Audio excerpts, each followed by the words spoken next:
कधी कधी वाटतं काय करतेय मी आयुष्यात, युजलेस वाटतंय जगणं. असंच आयुष्य होतं लंडनच्या रस्त्यावर बसलेल्या एका भिकाऱ्याचं, जो रोज त्याच घरासमोर त्याच ठिकाणी बसायचा आणि फक्त समोरच्या घराकडे बघायचा. लोकांच्या नजरेत तो शून्य होता. काहींना वेडाही वाटत असावा. ऊन वारा पाऊस काहीही असलं तरी तो तिथेच.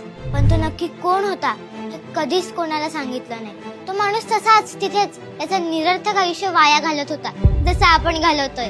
काही दिवसांनी तो मेला आणि ज्या घरासमोर तो बसायचा 2007 साली त्या घराला आग लागली आणि ते जळून खाक झालं. आणि तेव्हा खरं समोर आलं.